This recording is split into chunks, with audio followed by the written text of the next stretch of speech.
एक बात है ऐसी,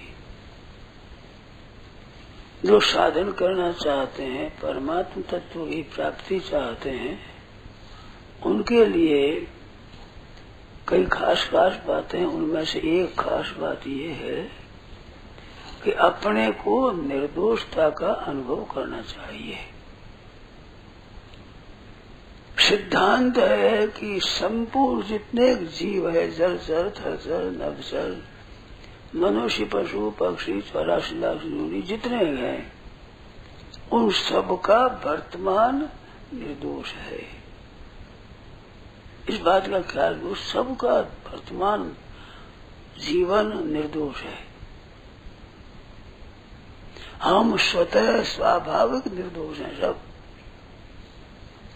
तो अपने में दूसरा में कभी में दोषारोपण न करके निर्दोषता की अनुभूति करे, पहले भावना करे कि सब निर्दोष हैं।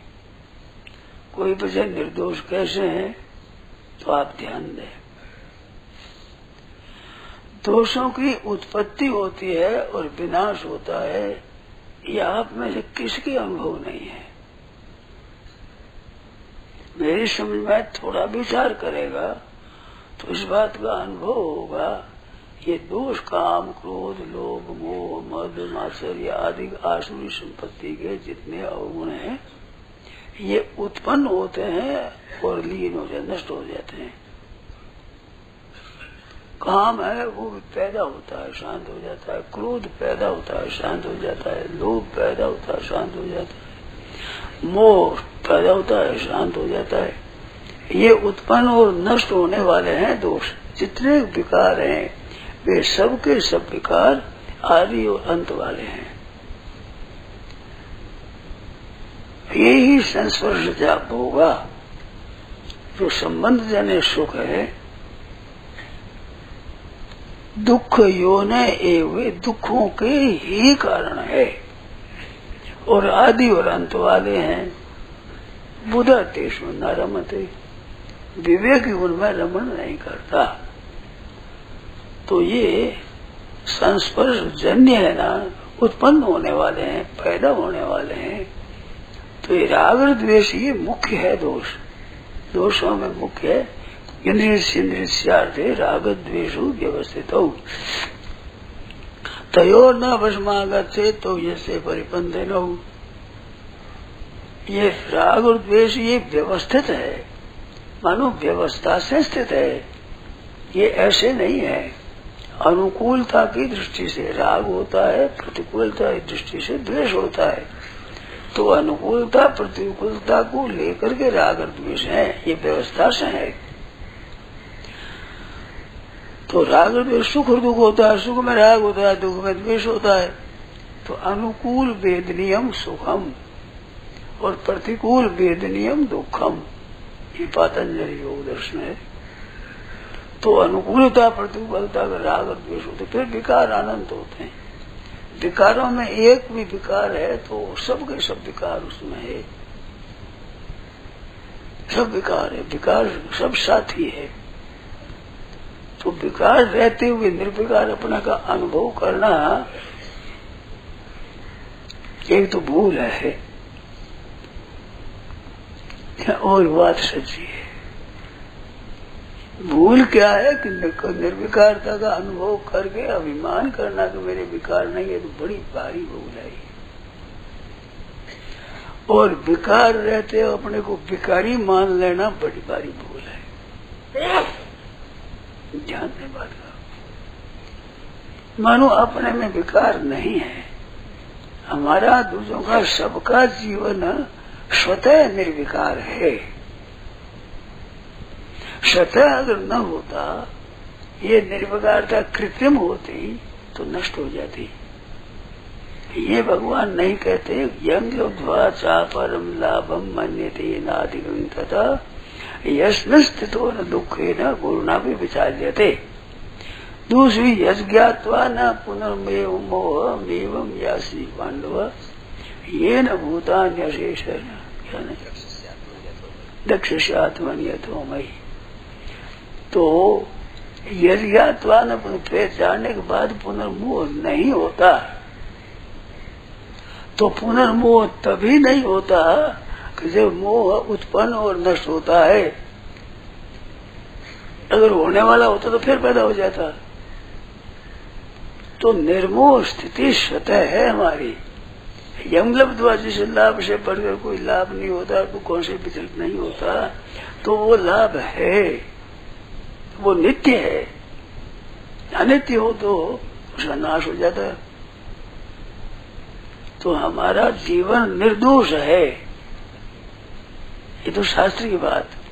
अब अनुभव की बात बतावें कि जितने दोष उत्पन्न और नष्ट होते हैं आदि और अंत वाले हैं, तो आदि और अंत वाले हैं तो नाशवान है, और हम आदि और अंत वाले नहीं है।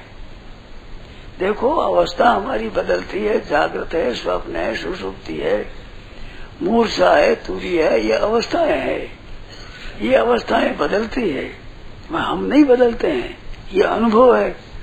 और अवस्थाओं वाले दोष और गुण जितने होते ये बदलते हैं, हम नहीं बदलते हैं। तो न बदलने वाला हमारा जीवन निर्दोष है। इस वास्ते साधक को ये भावना पक्की रखनी चाहिए कि मेरा और संपूर्ण का जीवन निर्दोष है। हम सर्वथा स्वयं निर्दोषी हैं। दोष आने जाने वाले हैं। आगमा पाई नो नित्या मात्रा स्पर्शास्तु कौनते हैं।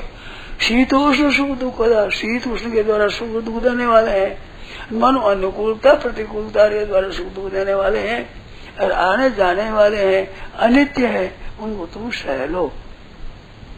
सहने में बढ़िया चीज है कि हमारे में है नहीं, ये आने जाने वाले हैं, आगमा पाई ना है।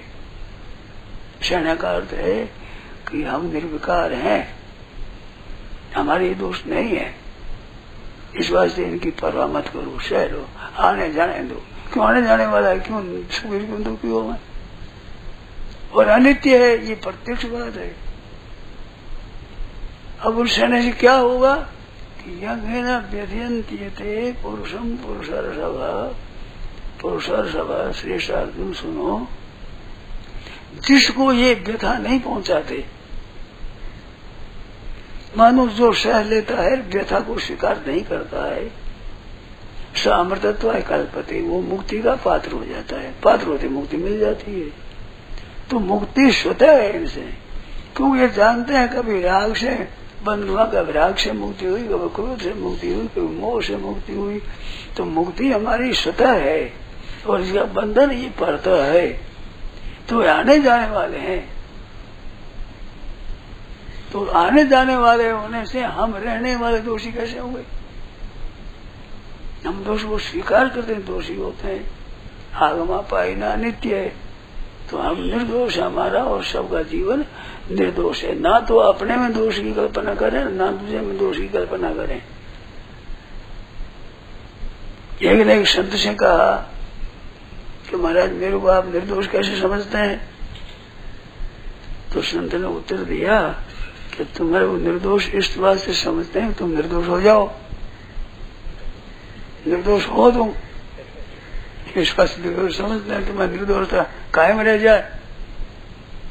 तो हम निर्दोष हैं, कैसे हैं? तुम दोषी कैसे हो? तुम दोषी तो नहीं हो। अभी कोई दोष है तुम्हारे में? अभी क्या दोष है बताओ? तो दोषी तुम भी अपने दोषी मानो और हम भी तुम्हारे दोषी, तुम भी दोषी मत मानो, मैं भी दोषी नहीं मानू, निर्दोष हो जाओगे। क्यों? निर्दोष तो हो तुम। अभी कोई दोष है, कोई दोष नहीं। तो ये दोष अपने में नहीं है। दोष वो जो अंतःकरण का धर्म माने, ये गलती है। अंतःकोश दोषी सदोषी कुछ नहीं होता। अंतःकरण कर्ण है, कर्ण में क्या दोष है, क्या निर्दोष है? दोषी निर्दोष तो करता होता है। कर्ण के अंदर दोषी के अंदर निर्दोष है। कर्म अच्छी है तो कलम अच्छी है, बुरी है तो बुरी है। दोष गुण क्या हो गए? दोष गुण नहीं होते उसमें। कर्ण तो जड़ साधक तमाम कर्णम, क्रिया की सिद्धि के लिए जो साधन हो तो कर्ण के हैं, चाहे उभय कर्ण हो चाहे अंतःकरण हो। कर्ण में दोष थोड़ा ही होता है। कर्ण में दोष तो कर्ता का आता है, कर्ण में दोष नहीं होता। दोष गुण कर्ण का है ही नहीं धर्म। ये आपकी खोखा हुआ याद किया होगा तो धर्म है, कर्म में धर्म नहीं ना, कर्म में गुण है ना, दोष है। वो 2000 हाथ है, आदमी का दोष गुण है। आज अच्छा काम करता है, बुरा काम करता है तो कर्ता से करता है, कर्म से क्या करता है। तो इनमें गुण दोष नहीं है, गुण दोष कर्ता के होते हैं, वो कर्ण में आते हैं। तो कर्ता राग द्वेष कर्ता में है। भगवान ने कहा साफ, विषया विनिवर्तन थे निराहार्षिते रसवर्धम रसोपी अस्य परदृष्टा निवर्तते। रस बुद्धि से तो दोष होता है। संसार की रस बुद्धि ये मूल चीज पकड़ी है। प्रत्येक इंद्रिय में राग द्वेष होता है तो उसमें सुख बुद्धि है। ये सुख बुद्धि जो संसार में है ये खास जड़ है। आपके लिए मैं कह देता हूँ बात, क्षमा करना, माफी दे देना, मेरे को क्षमा कर देना। मेरे को वर्षों तक पता नहीं लगा कि ये सब अनर्थ हुए कारण क्या है। जब भी करते हैं, भजन करते हैं, कीर्तन करते हैं, सत्संग सुनते हैं, सत्संग सुनाते हैं, पढ़ते हैं, पढ़ाते हैं, विचार करते हैं, नहीं ये बात आफत कहाँ है। ये तो संसार के शास्त्र से तो अज्ञान निवासी मूल कारणम, अज्ञान मिटा चेष्टा करो, मिटता है नहीं। तो ये मूल कारण होने पर भी मूल कारण सुख बुद्धि है। संयोग जन्य सुख, संयोग जन्य पदार्थों में सुख बुद्धि है, ये खास बीमारी है। साधक के लिए खास बीमारी है ये। फिर पता लगा संतों की कृपा से पता लगा हमें, ये जो सुख बुद्धि है ये खास चीज है। तो सुख बुद्धि के आगे संयोग जन्य सुख है। तो संयोग तो वियोग, संयोगा वियोगांता मात्र संयोग है, जो वियोग होने वाले है, अनित्य है। तो हमारे में कहाँ है राग द्वेष। राग द्वेष तो संयोग जन सुख करते, राग हो जाएगा सुखम अनुकूल वेदनीयम सुखम, प्रतिकूल वेदनीयम दुखम, ये सुख और दुख है।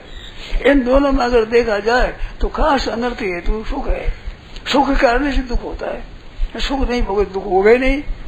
जिसने सुख नहीं लिया वो दुख हो नहीं सकता। उसके सुख लेने वाले दुख भोगना पड़ेगा, नियम है।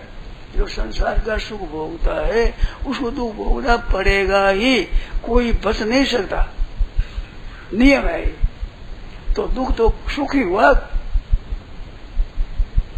दुख कारण यही संस्पर्धा होगा, दुख योने एव, दुखों के घर है।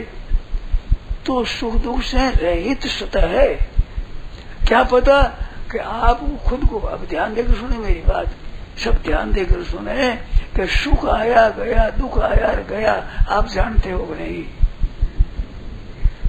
तो आप दुख से अलग हो ना तो सुख के अभाव को, दुख के भाव को, दुख के अभाव को, मात्र विकार है उन्हों के भाव और अभाव को आप जानते हो।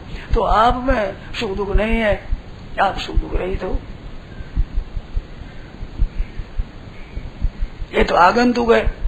आगमा पाविना अनित्य, आने जाने वाले अनित्य है।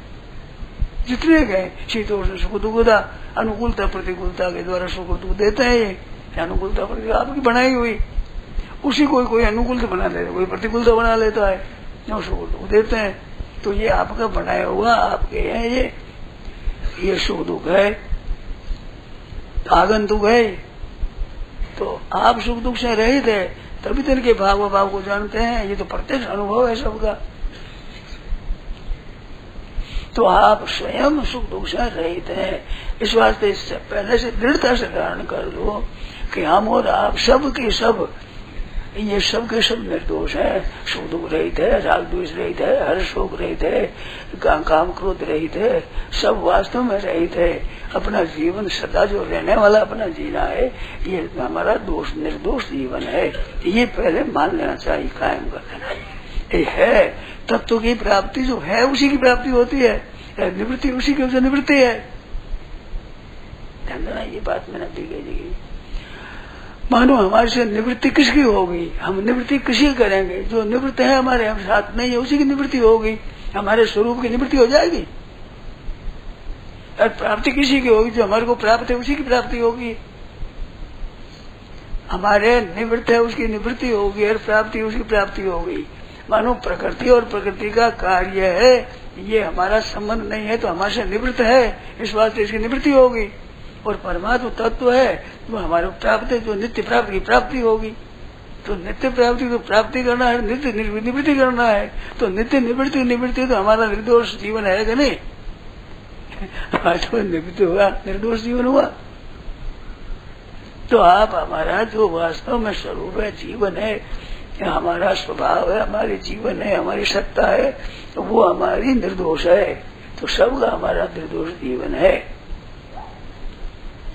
अब अगर लोग निर्दोष है, हम कैसे मान लें कि मान क्या निर्दोष है आप? कहते हैं अच्छी बात, परंतु मारवाड़ी के जो आज जीती माखी कैसे गिटी जाए? हमारे में काम और क्रोध होते हैं, वो कैसे निर्दोष मान ले? तो देखो आप निर्दोष कैसे मान ले? आप निर्दोष हैं इसलिए मान ले। निर्दोष कैसे है तो अभी पता है ना, आने जाने वाले हैं दोष। आप निर्दोष है तो दोष है जिनकी सत्ता, क्या स्वतंत्र सत्ता मानते हैं दोषों में? आप इतने बैठे हो, कोई स्वतंत्र सत्ता परतंत्र सत्ता अधिक आदमी समझते नहीं होंगे, क्या समझाऊं पदों से। परंतु दोषों की स्वतंत्र सत्ता है क्या? ये स्वतंत्र अस्तित्व है क्या इसका? प्रकृति के कार्य स्वतंत्र है क्या? स्वतंत्र तो है ही नहीं है, परतंत्र है, स्वतंत्र नहीं है। तो स्वतंत्र दोषों सत्ता दोष है कैसे?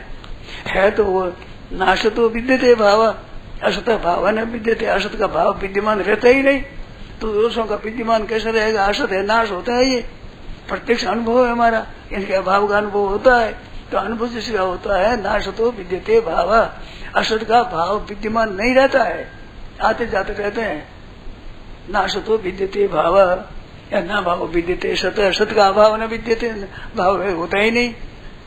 ये आधा श्लोक इतना विचित्र है, इतने सब शास्त्र पढ़ दिए, सब शास्त्र पुराण वेद शिक्षा सब का सब विषय भरा हुआ, सब का सब भी इस आधे श्लोक में, 16 श्लोक में, 16 अक्षरों में। ना असत विद्यते भाव ना भाव विद्यते सत।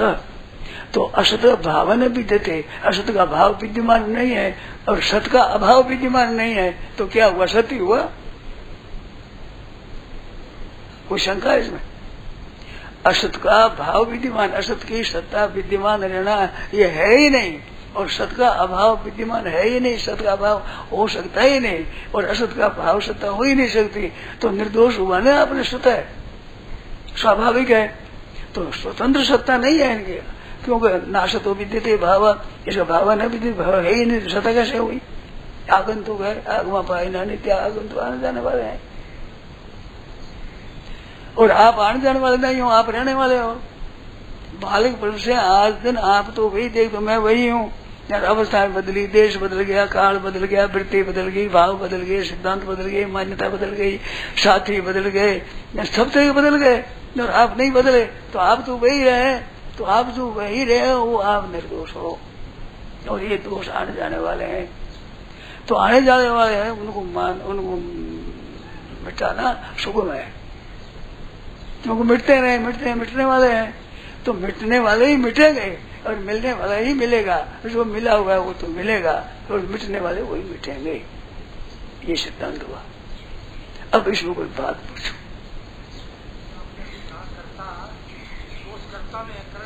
हाँ,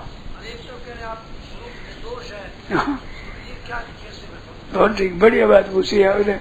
अब दोनों बात कैसे कहते हो? कर्ता में दोष होता है, ये तो कर्ता में दोष इस वास्ते बताया कि लोग कहते हैं कि अंतःकरण की तरह नहीं, उसको निषेध करने के लिए कहा। और कर्ण में कोई दोष गुण होता है क्या? ये बताओ, आप कोई बताओ, तुम पढ़े लिखो, बताओ भाई। राग द्वेष मति काम क्रोध मति के धर्मता में मनत अंध।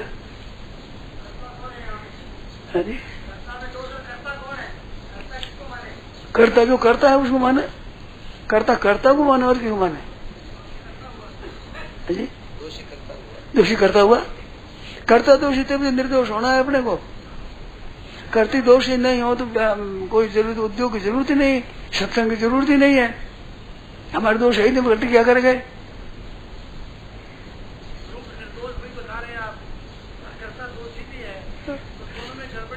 दोनों बता रहे, बोल के नहीं बोला, मैं तो वही बता रहा हूँ। मानो दोष आप मानो कर्ण में, तो कर्ण में दोष नहीं होता, दोष कर्ता में ही होता है। परंतु कर्ता में दोष है नहीं, पकड़ा है आपने। तो कर्ता हम इति मन्यते, प्रकृति क्रियमाणानि गुणै कर्माणि सर्वशः अहंकार विमूढ़ात्मा कर्ता हम इति मन्यते। इस बात से नैव किंचित करोमीति युक्तो मन्येत, माना हुआ है। वो माना आपका माना हुआ है, कर्ण में थोड़ी माना हुआ है। तो आप वास्तव में मानो नहीं, आप में तो है नहीं, आपने मान लिया, गीता कहती माना है, तो आप में कहाँ है? तो आप न मानो मिट जाएगा। खूब पूछो।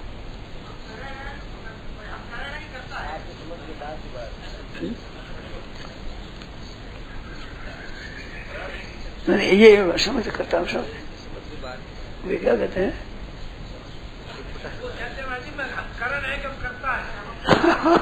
आप करता हो, कर्ण नहीं हो। कोई लिखे है जो वो लिखने वाला कलम होता है कि लिखने वाला होता है? मुख्य कलम होती है कि लिखने वाला होता है मुख्य? स्वतंत्र करता, तो दोनों बात आई ना।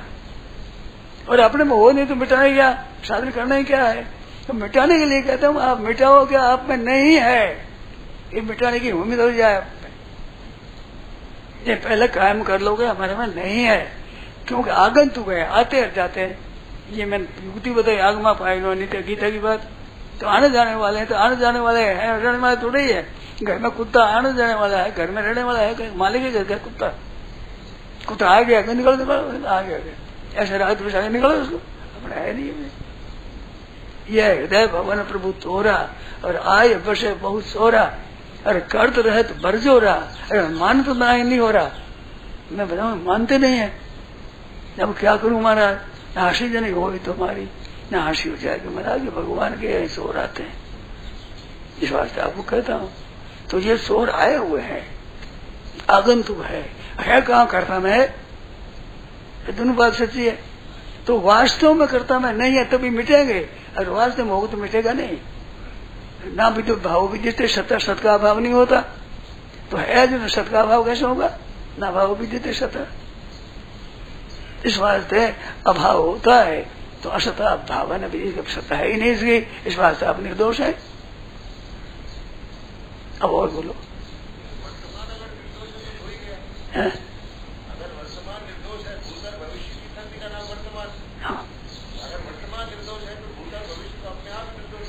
तो आप ये बात बहुत ही ठीक कही है।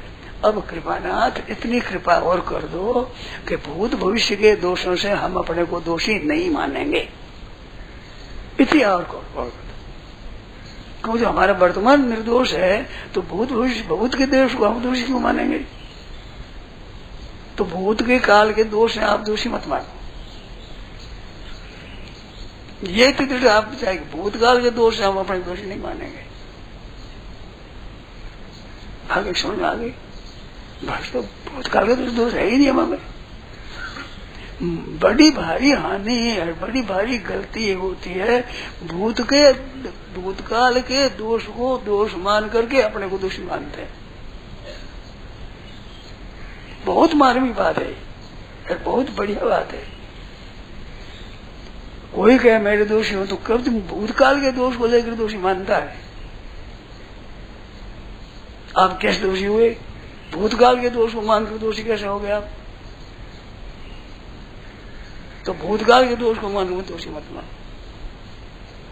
मैं तो भूत भविष्य दोनों का, हम भूतकाल के एक ही कहते हैं, दोनों कर लो, बढ़िया बात है। तो भूतकाल के हम दोषी हुए, आप अब दोषी नहीं है। तो भूतकाल के दोष है, हम अब दोषी कैसे माने अपने को? आप दोषी मत मान, निर्दोष है हम तो।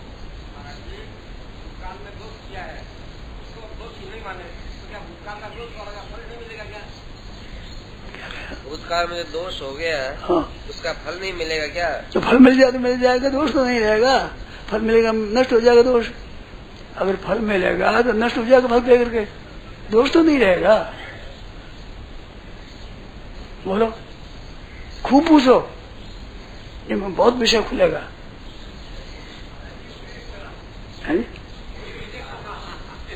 क्या करे, होता रहे उसको देखते रहे। नहीं होता रहे, नहीं दोष आएगा ही, दोष आया तो दोष वर्तमान दोष नहीं है, दोष क्यों मानो, स्वीकार मत करो।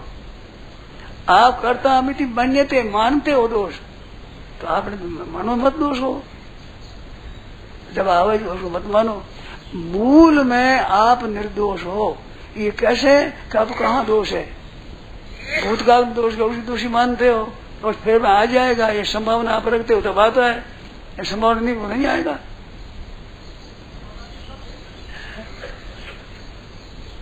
आपकी बात दूसरी है। हाँ। कह रहे फिर तो सब स्वच्छंद हो जाएंगे कि हम निर्दोष तो है नहीं, अब चाहे जो कुछ करो हमारे में तो कोई दोष तो है नहीं। ये दोष भी मूल है, ये हमारे दोषों की मूल है, दोष पैदा होंगे, यही राक्षस होते हैं, असुर होते हैं। हमारे क्या दोष है, लड़ाई होती है, मेरे क्या दोष है बताओ सर, तो मेरे क्या दोष इसमें, आपने ऐसा किया हमने रीस आ गया हमारे को, तुमने हमारे को रीस दी, तुम्हारा दोष, तुम रीस करो तुम्हारा दोष, हमारे क्या दोष, ये दोष हम जड़ है। ऐसी मान्यता नहीं, वास्तव में आपका जीवन दोष है, ये बात आप मनन करो। अच्छा कल वाली बातों में कोई पूछ ले, पूछो ये बात है, नारायण नारायण नारायण।